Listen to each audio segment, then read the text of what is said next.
And I think so. We are live.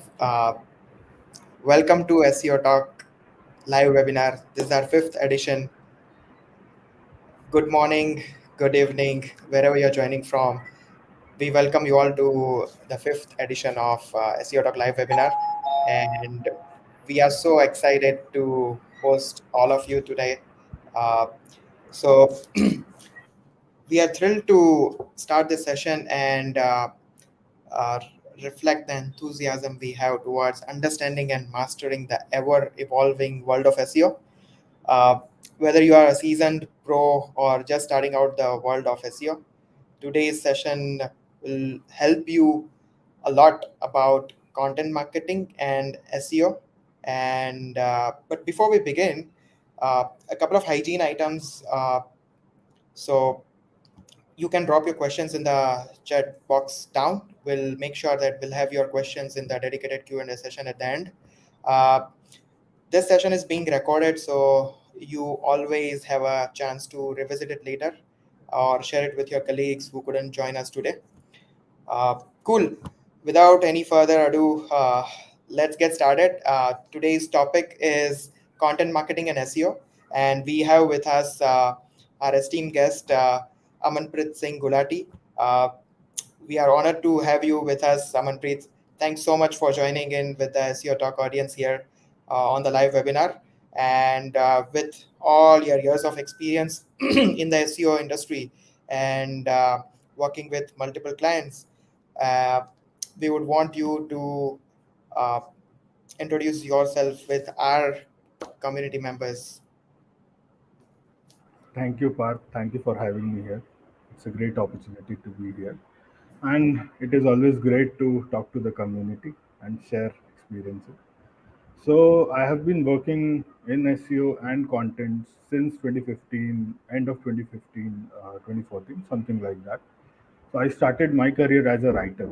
I was a content writer that then went into marketing and started with SEO. So currently, I take care of a lot of activities in marketing, but what I specialize in is SEO. So when you call a T-shaped marketer who specializes in something, that's where I take care of organic marketing, mainly SEO, not much of social media. So that's what I do. So I transitioned myself in SEO around 2016 because started writing in 2015. So then this experience of writing helped me to understand SEO because if you talk SEO, there is no SEO without content. And I have been writing. I still write a lot of content in my personal capacity. Whenever I feel like it, but not much for the clients. When it comes to writing, I only do the marketing activities. So working with several clients, I've worked with 100 plus clients till date for several marketing activities. So mostly organic activities, and if you talk about 20% of the paid activities uh, for that, whatever I've worked. Yeah. Fantastic. Thanks for your introduction, Amanpreet. We are glad to host you on SEO Talk webinar today. And your journey has been interesting from content to content marketing to SEO. Um, but before we jump into the topic, we would want to know how your specific journey working with 100 plus clients, like what have been those clients and how has those clients help you shape your career or your trajectory for your SEO journey. So when I started, it was very small companies which were having only a brick and mortar model and wanted to have an online presence. So at first, it all started with getting to know people through my personal contacts. If someone is a relative, someone is a friend, someone referred to me, and I got to know that he needs something to be online. So that's where it started, and with time, with word of mouth, with referral, and now a lot of leads and a lot of clients come through the content I create. Since 2020, I have been active on Twitter and now LinkedIn as well. So these two platforms have helped me gain a lot of clientele. That's why I tell 100 plus clients, because it's been a very long journey. So when I started, then at that point of time, SEO was very different. Uh, the content side of SEO was just gradually coming up. Now it is booming. So at that time, affiliates were earning a lot of money. Uh, a lot of black hat techniques were also getting a lot of limelight. So I've grown from there, and now I see what a difference we have. More focused on user experience rather than anything else, which is coming up, and that's what I tell my clients. And due to content creation, a lot of leads and everything that happens, and I have a team that helps me get a lot of things. So kudos to them as well. Thanks so much. I think so. Your journey has been inspiring for all the SEOs out there uh, here in India and for all the members of our SEO community. But to let you all know, like it's not just the professional achievements that make Amanpreet stand out. It's the passion for his knowledge sharing ability, the tenacity to stay updated, and the commitment to ensure that the SEO community thrives through his content on Twitter and LinkedIn. So today, he'll be shedding light on content marketing and SEO, a topic which has garnered so much interest and discussions in recent times. And with the modern SEO, content is kind of getting a lot of attention. So, without any further delay, let's give a warm welcome to our guest Amanpreet, and let's get started. Thank you, Parth. Uh, I'll come up with a very first question we have for you is uh, for our listeners, like who might be new, some of our listeners who might be new to this world of SEO, like just started maybe. Uh, can you share the correlation between content and SEO, and like why are they often discussed together? So when I started working back in 2015, 2014, at that time, everything started with keywords, right? Everything used to start with keywords. Now it starts with brand relevancy. So whenever I come up with anything, I have to see what goes with the brand. So it's like I don't need to get traffic on the website. I need to get sales for the company I'm working with. I need to get them conversion. Now that conversion could be anything. That could be a fill up of a form as well. So that's where content comes in. Content helps you convert, content helps you convey, content helps you communicate what your brand is, which is not possible alone with SEO, even if you are ranking on number one. If you are just, first of all, you won't be able to rank number one if you are not paying attention to content. But for say for by luck or by anything you get there, still also you won't be able to convert, because a consumer is looking for a personal touch. A consumer is looking for problem solving rather than anything else, and a good copywriter, a good content writer can only do that for you. So that's where the overlapping of SEO and content comes in. This is in the broader way that I am telling, but there are many technical things also that come into play when it comes to content and SEO. So moving ahead, I'll discuss about that as well. But if I would say, if anyone wants to be a SEO professional, at least you should be an average writer. Otherwise it would be very difficult for you to continue, because everything is content for now, and it will be in the coming years. That's a very interesting point shared by Amanpreet. And to all the SEOs out there, like, so I have a follow up question for you, Amanpreet, here. Mm, Like, mm, not every SEO person is a content writer, and like, mm. so what is the dependency for an SEO practitioner? Uh, do they all need to learn content writing, or do they need to understand the process of content writing? Maybe whatever content they need to produce, maybe content briefs, maybe outline. Like, how do they approach it? Because considering like my example, like I'm not a content writer, Yeah. but I know things on the face of it. I know what I need from that piece of content, so I can probably create an outline what I need, but like how to go about this. First of all, it is the best if you know writing content. I'll put that up. But if you don't know, you can always learn because there is no rocket science uh, for anyone. When I say you need to be an average writer to do good in SEO, so that an average writer knows what can go there. So if you are, I have worked as a writer and as a SEO person both in the company and as a freelancer both. So what happens is whenever I give brief to the writer comes back to me and says this can't be done. When I have done writing, I know how it can be done, and I can guide that person that this is the way you need to do it. Now, what happens with SEO professionals? They give what they do is they just take the content from the writers and then do everything. They don't go back and suggest changes in content because they are not confident about their writing skills. A writer who has 6+ years of experience, how can you tell him that this is not done right in terms of content? Yes, you can tell that you have not used the keywords right. The placement of keywords is not correct. You have not used the suggested subheadings. The frequency is not right. You can tell these things, but you can't tell the contextual things of content to a 6+ years experience of a writer, right? So when you have worked as a writer, you are in that capacity, then it becomes easier to navigate, and also your writer needs a lot of help because your writer doesn't know what is your objective behind suggesting those silly guidelines. For a writer, those guidelines are very what I would say, they are not objective for them. They'll say that it is not adding context or flair to my writing. This is obstructing my writing. They'll often come back to you saying this. Then you need to explain them why this is happening.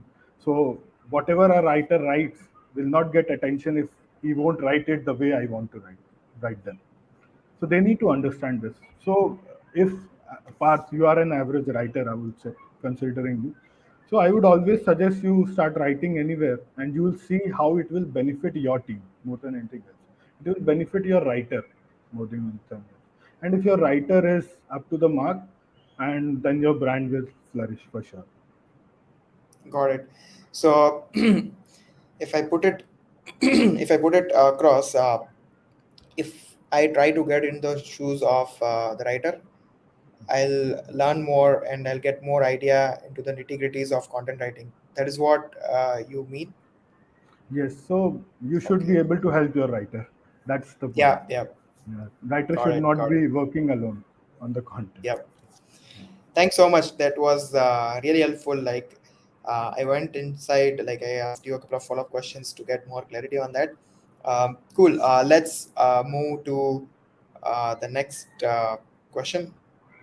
So, uh, considering the diverse and multilingual nature of India, um, how do you approach SEO for Indian clients with vernacular languages and the content strategy to get us such a vast audience? So when it comes to SEO, everything is data. So we cannot take decisions based on our insights or our gut feeling. So we go back to our tools and see what is the search volume. That's what we start with. So it gives us an idea of what is the trend. So the volumes that we get, the data that we get is not absolute. It is relative to various things. So then we try to find out those relativity and then come up with a solution. And we try to understand if vernacular SEO is required or not. For several brands, the vernacular SEO would be required. For several brands, it won't be required. So that research part does the game. And if we think that yes, it is required, then we make several location pages on the website.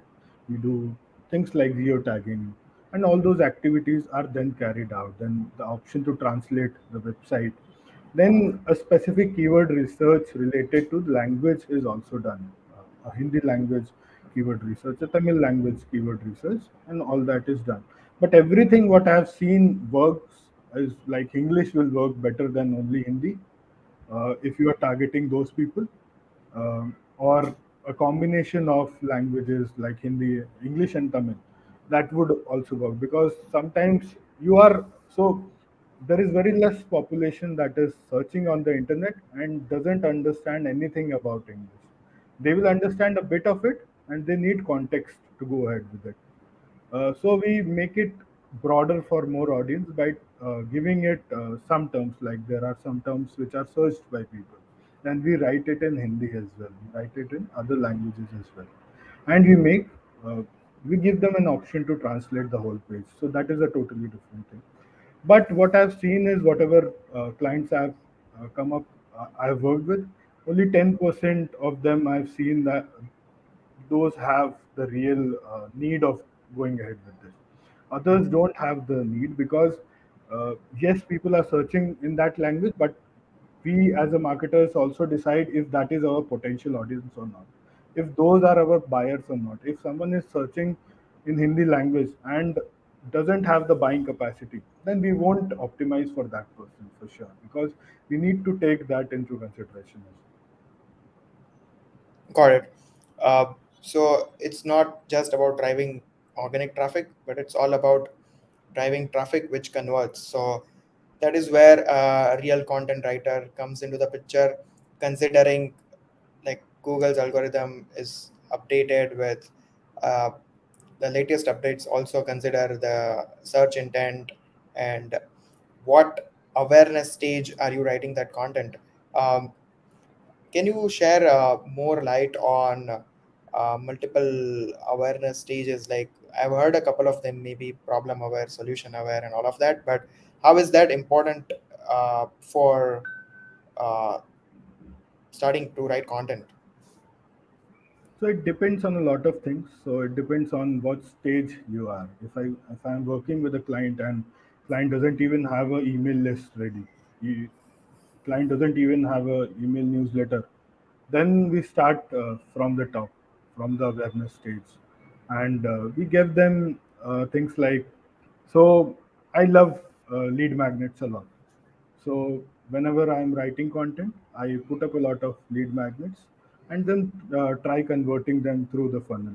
So we give them awareness, then we educate them, then we later nurture them at the last, and then try to convert them. So we nurture them through webinars like these. So this webinar, if would have been done by the brand, this would be the nurturing stage of a client. After this, there will be a follow up, something like a knowledge material after this, which is related to this webinar, and then we try to convert. We get on a call and see how can we help them. So it is the problem solving stage that matters in SEO. So when it comes to SEO, we see that it is a part of marketing, and marketing cannot function without the funnel. You have to take user through the journey always. So the same applies here, and whenever it comes to converting, it is very much important. Got it. Thanks for answering that. We have a couple of folks joining us, a couple of known faces, Dipali, um, Vedant, and a couple more. And we have a list of questions as well. But do you want to take up questions right away or at the end of the session? I think we can take all the questions at the last, or Sure, whatever you let's do that. suggest. Yeah. Sure. Um, cool.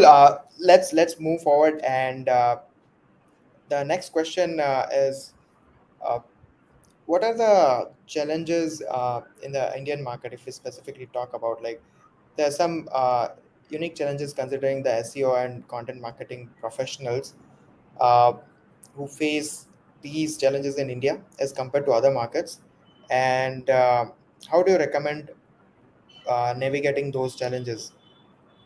So, if we talk about, there are three countries that face similar challenges: India, Pakistan, and Bangladesh. These are the three major countries that face similar challenges because of the previous activities that have been done by all of us. So, as I told, when I was starting in 2015, there were a lot of black hat activities that were happening. They're happening now as well.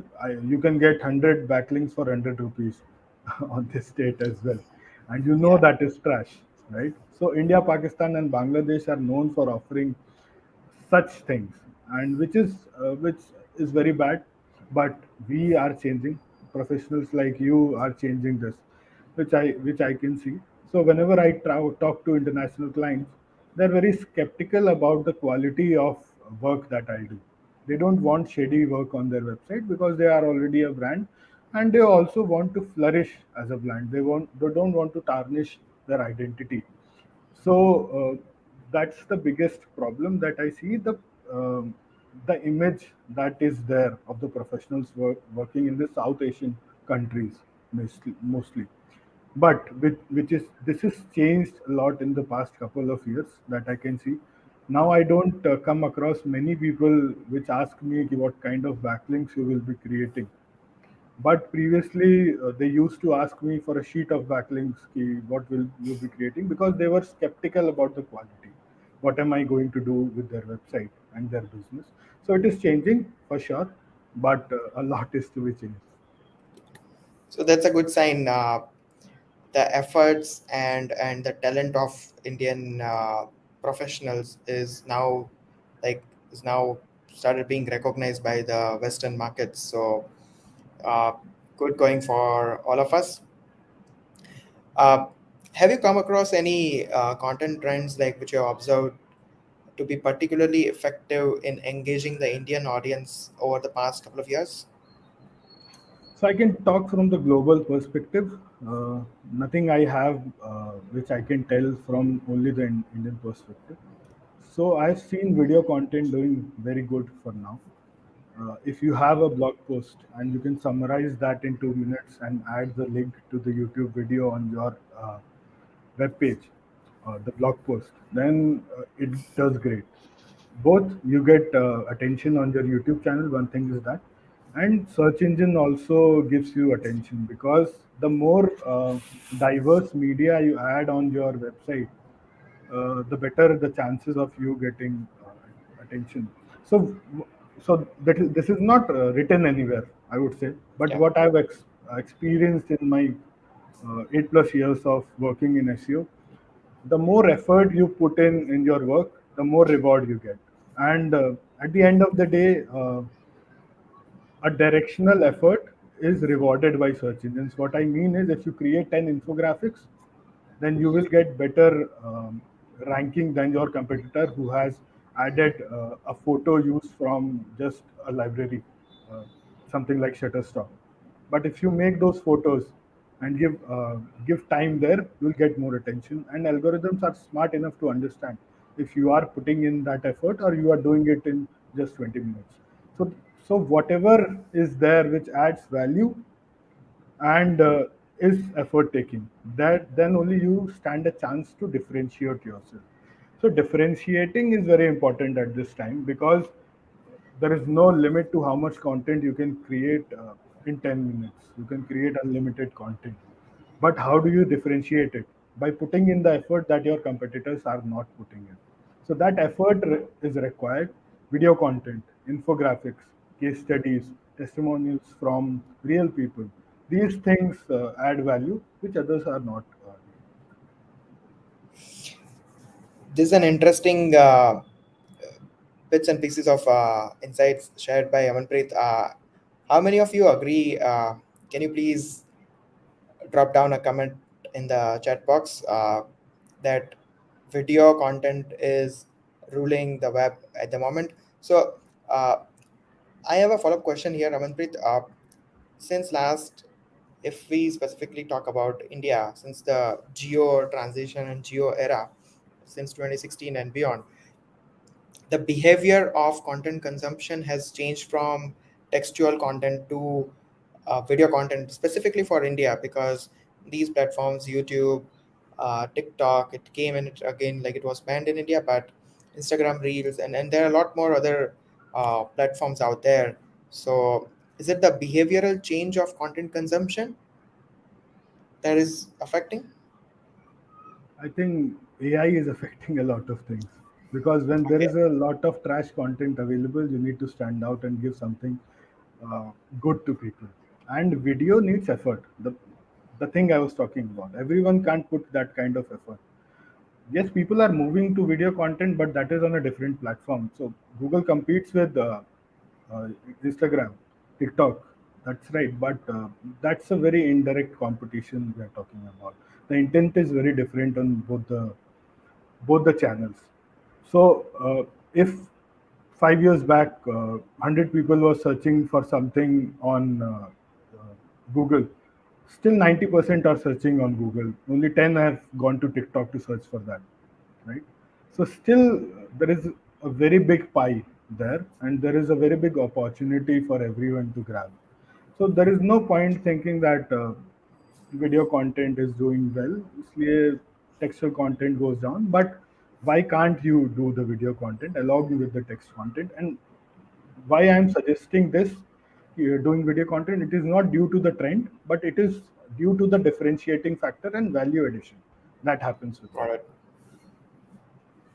So Google prioritizes content which is served in multiple different medias, textual plus maybe audio podcasting or a video embed on the blog page. So, what has been your experience for all the clients you have been working so far?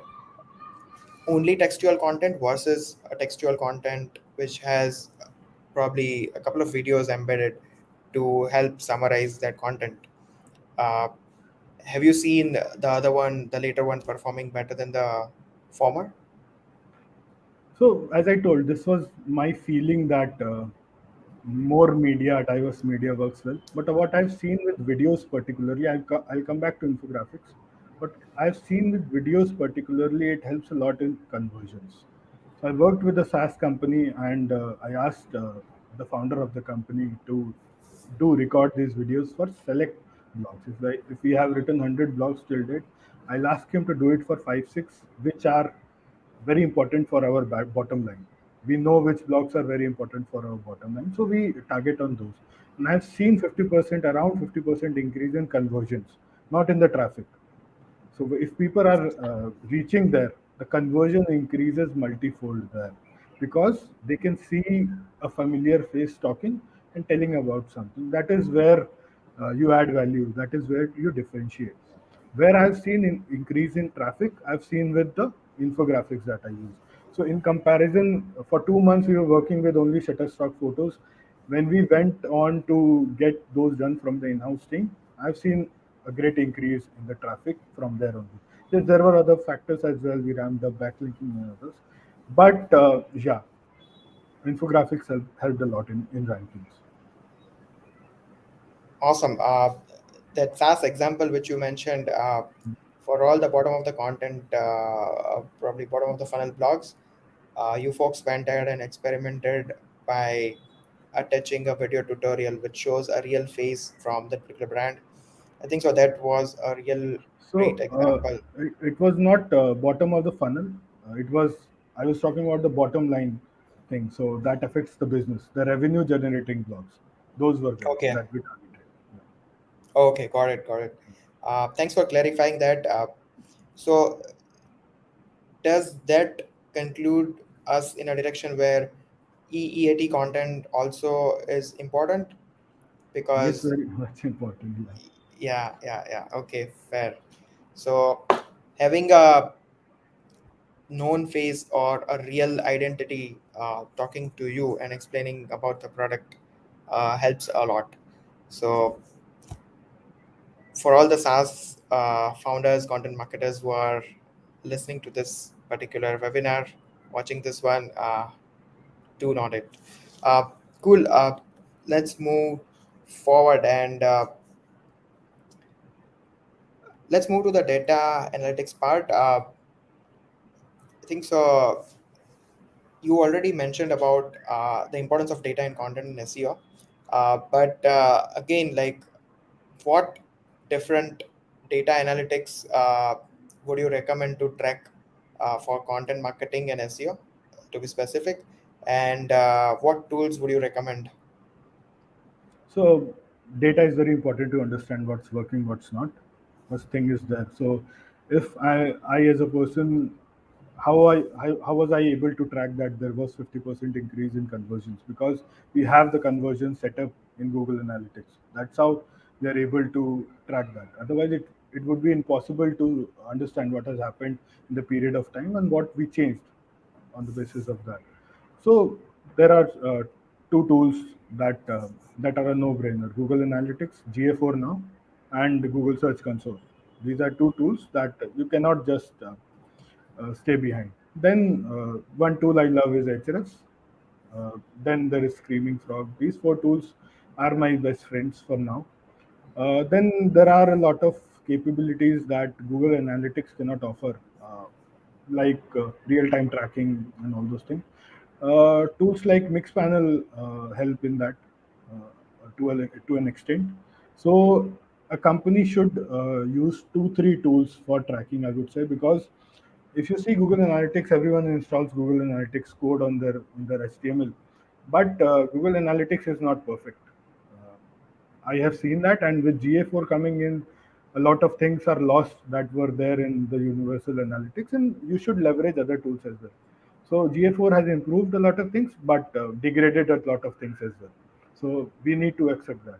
So we can leverage tools like Mixpanel and go ahead with that. These were some of the tools that I use, but there are several tools. There is no end to what tools one can buy. But if any newcomer who is joining here, I would say Google Analytics and Google Search Console is good enough for you to get insights, and no need to spend money on tools for now till the time you have good clients and you are earning good money, because that only helps to a small percentage. At the end of the day, it is your knowledge which gets you there, not the tools. Got it. Awesome. With the evolving search engine algorithm, Google has just rolled out the August core algorithm update a couple of days back, and it's already work in progress. It's rolling out. Um, so, how can content marketers who are into SEO specifically like stay ahead of these changes and ensure that they don't left like they are not left behind? So, whenever I talk to a marketer and a marketer is worried about a Google update, I think that there was something wrong that you were doing. I ask him, what was wrong that you were doing, which was not according to Google guidelines? So, anyone who is afraid about the algorithm is not doing well with the user experience. That's what I think. If you are doing justice to user experience, if you are following the user trends, if I, as a person, wants to watch certain type of content and you're providing that and which is not hampering the user experience, then you don't need to worry about the Google algorithms much. What is the algorithm? Algorithm does its best to give the quickest the result in the shortest span of time and the best result to the user. So you want to be that result. You want to give the best information in the shortest possible time. That is, you want to be.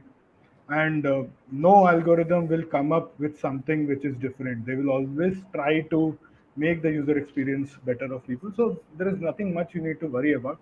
But yeah, there are some bits and pieces when an algorithm comes in, like when Eat What was introduced, a lot of people started using the author bios and everything to an extent that it stopped helping. So people change a lot of things. People have started using bold keywords in their content because they think that it will rank well. So these small tactics don't do much. It will only affect you 4 5%, but that 95% of the pie is helping the user. So you should focus on that. When you become that bigger, that then only you need to worry about algorithm. For starters, for people who are in the mid journey of SEO, should not worry about algorithm much, I would say. Got it. You mentioned about the webmasters, the website owners leveraging uh, author like written by and reviewed by thing after the EAT update. Like, can you share more light on it? Like, our audience would love to know how was it being leveraged in a bad way.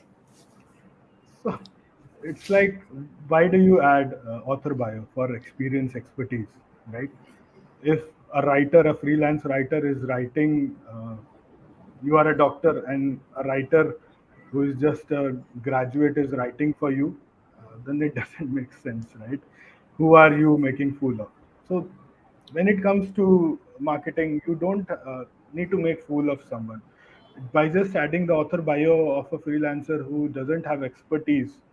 won't add up. Google knows who has expertise and who doesn't have. I have been working in SEO from quite some time. I've been creating content here. I have mentions on publications. I have mentions on social media. If I will write about SEO and put my author bio, then it will make sense. If someone else just starts putting their author bio, then it won't make sense because everyone tries to trick the algorithm, and algorithm is way beyond that. So yes, you can add. There is no harm in that, but that doesn't help. Even if Got it. even if I start writing about some medical thing, then it won't make sense.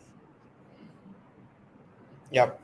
So there were many SEOs who were like written by this author and reviewed by this Yes, particular. yes, So they leveraged it, but I think so that worked up to an extent. yes, But they again came up with the experience bit of it. So that individual is only contributing, and they're writing from the first person perspective and all of that. So uh, they wanted SEOs to get into that rabbit hole and make sure that they are not fooling any algorithm. yes. Cool. Moving forward to the quality versus quantity race, like, so there are brands out there who want to go out there and just produce content, like in Mhm. 365 days they want to produce like 1,000 pieces of content, like. So uh, in this race to produce content, how do you strike a balance between quality and quantity, especially like when you are aiming for high SEO performance and rankings and all of that? So if you are working in an in-house team, it is not that much difficult to strike a balance between quality and quantity because the founder trusts you, the company trusts you, the team trusts you. But as a consultant or as a freelancer, it is very difficult to strike that balance because then revenue also comes into place. Quality is directly proportional to the revenue that you generate. So right. So if you inversely proportional, sorry. So your revenue will go down if you invest more in the quality content. So there is a fight there for marketers, but we need to understand one thing that putting in trust with the founder or the client is very important here. For striking a balance, you should be on the same page with your client. That's the whole point here. A client, you'll find clients very ambitious about their thought leadership. I know clients who have zero traffic on their website, but they want to take up thought leadership before building their distribution. What thought leadership? They want to talk about what has happened today when people are not even searching for that, when people are not even looking for that. They don't understand that the platform like Google attracts people. It doesn't have the capability to reach out to people. So you only attract people when they are looking for it. So we need to bring them down from there. That no, इतना thought leadership नहीं चलेगा अभी. You need to come back. थोड़ा सा नीचे आके we tell them yes, this is what people are searching for. Now आप बताओ कि क्या thought leadership आपको डालना है इसमें. Then we Okay. from here we strike a balance. It doesn't happen कि वो मुझे बताएंगे कि what I need to write. I tell them what we will write, and then you tell in which direction you want to write it, and that direction should surely match with the search intent. So that is very important. And quantity, it's not always about quantity at the start. It is about building that habit of content creation at the start. If you have put in the experience, then you will make your client trust you. If the client trusts you, it will bring in more content. And quality and quantity both are very dependent on the budget of the client. As a marketer, I cannot do much if he only wants to put up two blogs because that will cost him $500. I need to tell him ki how it will help him in the long run. I need to show him the case studies of similar industries, how content has helped them. Then only that founder would be able to invest in marketing. If you are working with someone who has a shaken belief in content marketing, then no one would reach anywhere. Both of the parties, me and you, both need to have a firm belief that this is going to work for you. Then only you can strike a balance in both quality and quantity. Got it. Uh, so you mean to say that any of the brands who reach out to you, you make sure that they have content marketing first approach, and then only you take up that work and get started. So have you faced any clients where they come up like they are so enthusiastic, like they want to go out and do SEO and content, but their business or their industry does not relate to having like SEO first approach or maybe content marketing first approach? So how do you deal with such scenarios? So I don't take up projects where I'm not able to make any dent. uh, I should be able to make an impact for the person I'm working with. So it is very important for anyone working in the industry. So when it comes to SEO, it is not for every person, I would say, no matter what SEO people tell you, but it is not for you if there is no demand. You do a simple keyword research for 1 hour, you'll get to know how much SEO is important for you or not. So then you decide ki how much resources you need to put in there. Even if you have zero search volume, you don't have anything, I would suggest you do the basic SEO right, uh, basic structuring, the basic thing, but don't invest a lot there. I suggest people. But if I see a demand, if I see a competitor doing well in this space, the only thing that I want to see a competitor who is doing SEO well. If there is no competitor who is not doing SEO well, then that is very demotivating for me. Then I'll start looking for other things. There are times when no one has leveraged it, but there is demand. Then this is also a good thing. But it's not very common that no one has leveraged it when there is demand. Someone has already leveraged it. What I've seen happens all the time. So that demand factor plays a big role here. So I suggest people that no, SEO is not for you. You should go to Instagram and run ads. I directly tell them. That's very well put across. And as a marketer, it always helps to be upfront and honest with our clients and set the right expectations from day one, rather than like committing what is not probably achievable. I totally agree to that. Um, Considering that link building is an integral part of SEO, uh, what strategies have worked for you so far? Like specifically talking about the Indian market. So the best strategy is building relationships. There is nothing better than this that works. If I'll come to you, Parth, and I'll ask, can you give me a link? You will give me because we know each other, right? And if it is in the niche. So that relationship matters a lot. Over the years, I've built relationships with several people in several niches where I work. And this this is the only way that I think works in these times. There are other ways as well, like Harrow is there, and Quick are there. There are other ways, but it only gets you to an extent. But what All right. relationships get you, there is no way, nothing can beat that. So every marketer should get out, create a lot of content, work with a lot of people, talk to a lot of people, and build that relationship, build that connection with people. So whenever you are in need of uh, building backlinks, then you are there. So what happens if you see big companies, uh, multinational companies, they don't go out for asking backlinks, they do PR, right? So PR is the new age backlinking that is happening right now, which is also paid. You can call it anything. PR is paid, Yeah. always paid. People disregard paid backlinking, but still every big company is doing that. What is that? The PR that you get. So there is no way out there. That is also one way. You have a relationship with publisher, in a way a money relationship you have, whatever kind of relationship you have, then only you go ahead with that. Just taking out a list from hrefs of your competitors and reaching out to them doesn't cut it. Awesome. That was really helpful to understand the landscape of link building here in India. Uh, I have a specific question for you along the way as we were talking on link building.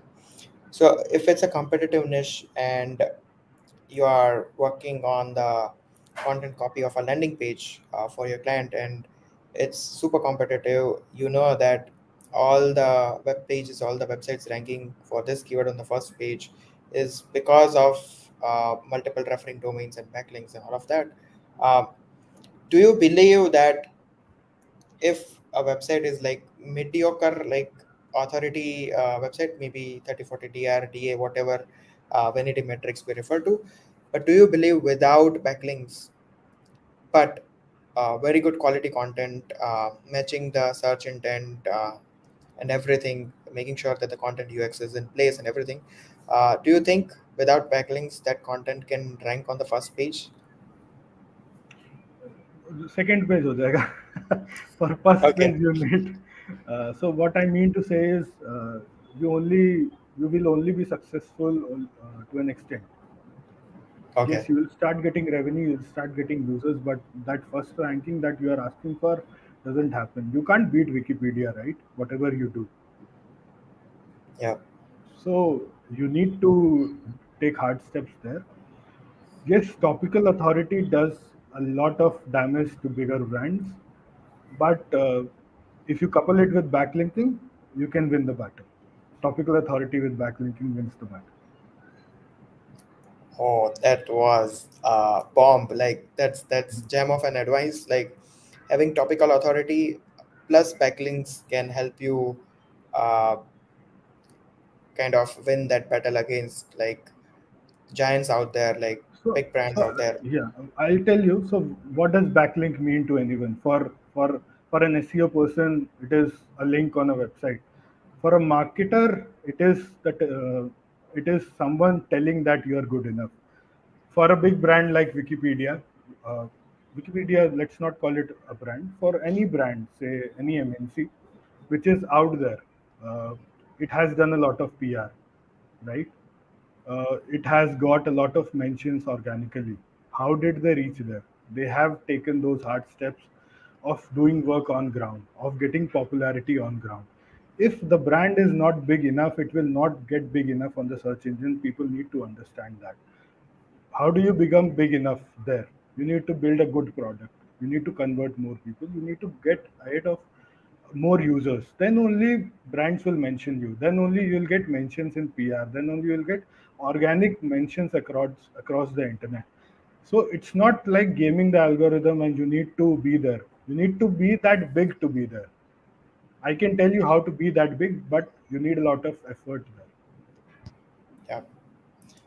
So that sums up that will anyone who wants to beat that competitor or brand out there needs a lot of time and investment, like whatever 10 things, 20 things they've done so far in the last like 15, 20 years. Like you can't come up like appear in like last 6 to 12 months and go out there and outrank them, because their physical presence, their customer support, and there are multiple other channels which are supporting their overall branding and SEO. uh, that was really really helpful. uh, Moving forward, so considering the current landscape of algorithm updates since last couple of years, regular updates, as well as 2023 has been the year of all AI related updates to SEO tools and workflows and content writing assistance and all of that. How do you envision the future of SEO and content marketing uh, for India specifically over the next 5 years? Do you think if there's any innovations or shifts we should be prepared for? So everyone is preparing for the AI shift, and many have prepared as well. But what I think is it is going to go down very fast, and it is going down as well because everyone is creating the same shit on the internet, and if the same shit is being shared with everyone, it won't make sense. You need to come up with better shit. That's the whole point, and AI is not able to do that to an extent. When people tell that you need to add a human touch to your content after writing AI, I tell them it's not human touch that you require. You require a human hand, the whole body there.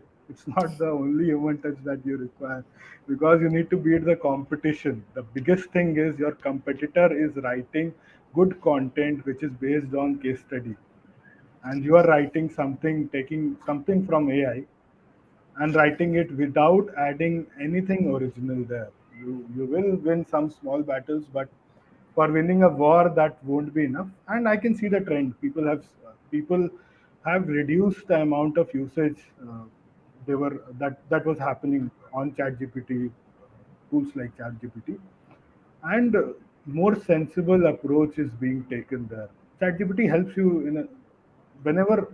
I'll tell you how I use ChatGPT. Whenever I feed some information to ChatGPT and want something in return, then only I use ChatGPT. When I want some first-hand information from ChatGPT, I would never use that because uh, in, the internet has better information than what ChatGPT can give me.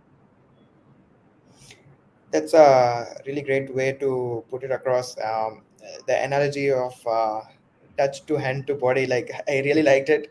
Um, yeah, to be honest, probably people, every one of us, maybe including me, misunderstood that ChatGPT was a replacement for content writing, but it was never such.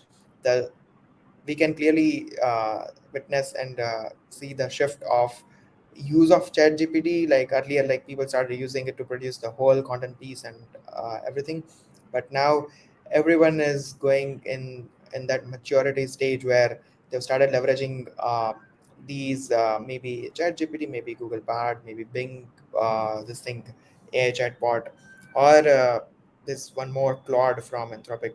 So people have started utilizing all of these tools to generate maybe ideas and content outlines and how to go about it. And now they've moved their content writing process again back to humans.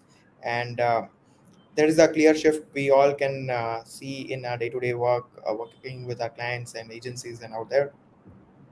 So that's 100% true.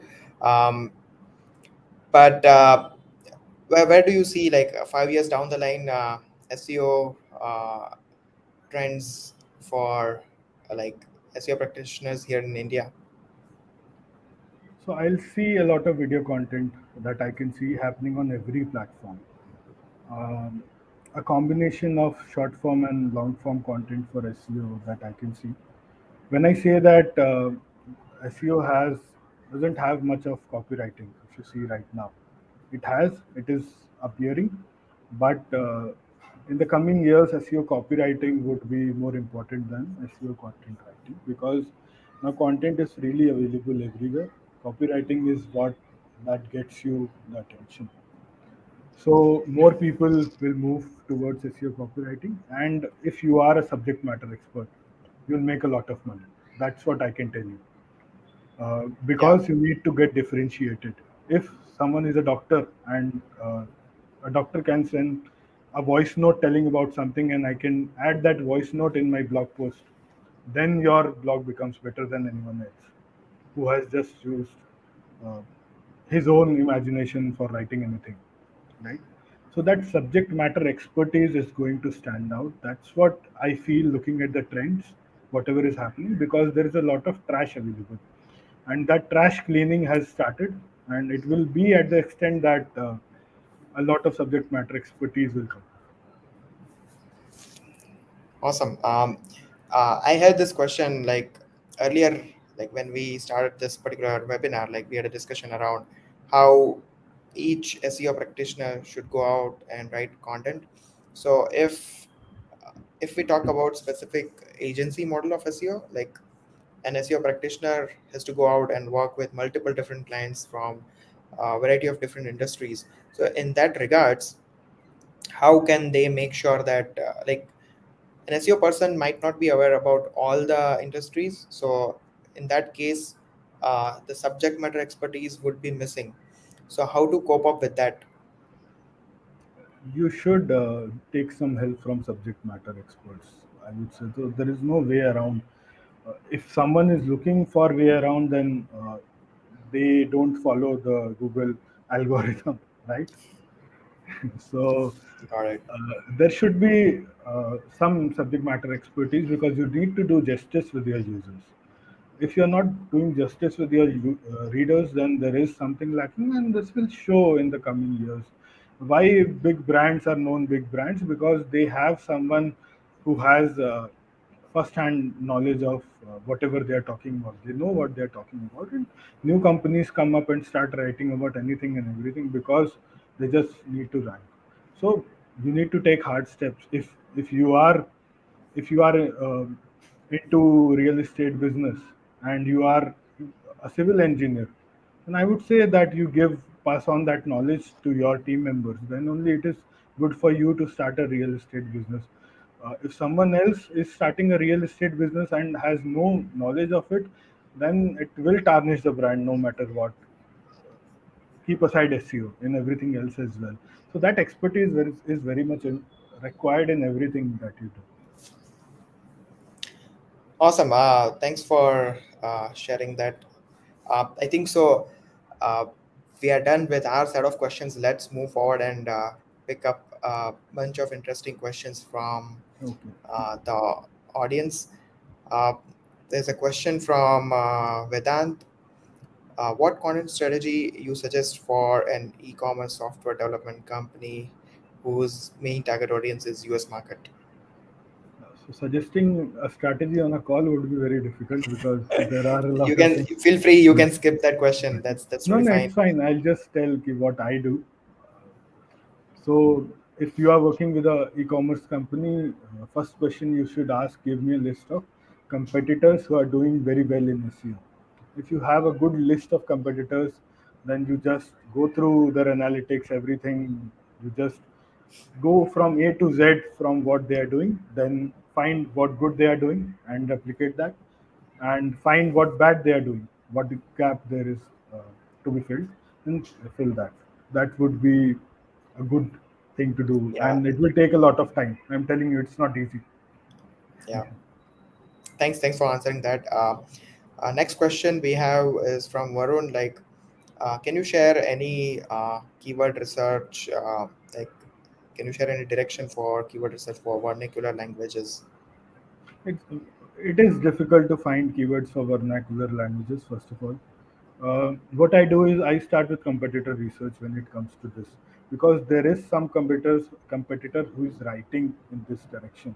So what, as we marketers, we need to find some seed keywords. If uh, if it is a new client, a new industry, it is very difficult. So I scan the competitor from A to Z, and I shortlist 10, 20 good keywords that they are ranking for, and I make those keywords as my seed keywords, and then start my fresh keyword research from there. If you have those seed keywords, if your competitors are doing good vernacular SEO, or even if they are ranking for some keywords, you'll get a lot of keywords from them. Got it. Got it. Thanks for answering that. The next question we have is from Malar Parai. In the current situation where AI tools have taken over the basic content writing, should there be too much focus on knowing content writing, or will you train the AI tools? Training the AI tool is fine. I don't think AI has unique ideas. AI has unique perspective around anything. If I don't think AI can do a new discovery, right? But I, as a human, I do new discovery every day. So I would still prefer myself for that part, but there is some redundant information that is always to be given. There is some information which is very boring and which is only stats, something like that. Then I take help from AI and do it from there. A mix of both AI and human content is required. Maybe after 5 years down the line, I can see AI coming up with new ideas. If that is the case, then I'll see, but I don't see it happening now. Whatever AI produces is already out there. So if it is not new, then it doesn't add much value. If whenever I sit for writing, whenever I write one subheading all the time, which is unique, which no other company has written in the first 30 search engine results. That is my thing. I need to add that unique thing, and AI can't do that for me. It's a really great way to put it out there, like to have uniqueness, rawness, and uh, that contextual unique content element should be there. Uh, Awesome. Let's move forward to the next question. How to set context for content writer, and make sure that content is like the content quality is matched. So how can SEO practitioners take care of that? First thing is the references work very well. You can share references of what is the parameter. Even if you may be having something written from your in-house writer, then you set the parameter. Uh, I have been a writer, so I write it for them first. I tell them ki this is how it is to be done, and this should be the context that should be around. If I have the subject matter expertise around that, otherwise I connect them to subject matter experts, and then they do the writing for me. But for the content quality, the parameters that I set, uh, the introduction should be very catchy. The introduction should be in the storytelling format. First thing is that. Then every subheading should be connected. The story should be connected, and at the end there should be takeaways for people, unique takeaways for people, which is not available everywhere. So that is the parameter I said. Then there are other technical things like sentence formation, how much helping verbs you use, all those things also I take care of. Got it. Thanks for sharing. There's a question from Dipali. How people can start learning SEO for vernacular languages? I don't know why someone would want to learn SEO only for vernacular languages, because I personally haven't seen that kind of impact. Yes, people are searching for it, but the buying intention, that's what I see missing whenever someone goes there. But if you want to, I would say you learn SEO, you learn the vernacular SEO as well. So there is no point in going in only vernacular SEO, because it is too small to be explored right now. I may be wrong as well. Someone might have different opinion about vernacular SEO, but for me it has been very small, because you should target one language at a time, and if you do a lot of mess around different languages, it is very difficult to attain the topical authority. We want to achieve the topical authority, and uh, that will make your task a bit difficult if you're doing a lot of language. Got it. Um, we had a discussion around infographics. So I think so. Hmm. Malar Barai has a follow-up question around that. Is it because infographics give you the opportunity to generate backlink with a code embed option? I haven't thought in that direction. Yes, we get a lot of backlinks through infographics that I've seen, but my primary intention is adding value to the reader, which others are not adding. So that is the differentiating factor of my blog. Is that is infographics. If my designer is spending 6 7 hours on a blog post, then it pays off in terms of the conversions that I am getting on that page, the more users that I am getting on the blog on that page, and backlinks are a plus there. They come as a bonus that I have seen, because I haven't optimized infographics for backlinks, if I would tell you, but that happens. Awesome, fantastic. Thanks so much, Amanpreet, for answering all the audience questions. I think so. If we are about to wrap this particular webinar, like uh, last question before we wrap it up, for all of our listeners who have joined us now or will be listening to this particular webinar later on. So, what would be your top three pieces of advice to excel in content and SEO in today's competitive landscape? Spend for a brand spend at least 30 40 hours on keyword research for a single months of blog calendar. That I would suggest. If you can do that, if you can spend 30 40 hours on keyword research, I'll tell you, you will outrank a lot of people. This is the biggest ingredient of SEO, at least for now. It may change in a couple of years or 5 years, but one should pay attention to keyword research a lot. Then the second thing happens from keyword research is, don't take only keyword research, take topics into consideration rather than keyword research, their semantic SEO comes into place. So I am a big fan of semantic SEO, and I go all in for it. So whenever I get a keyword, I just don't only target the keyword, I target the topic. And that topic covers a broad spectrum of things.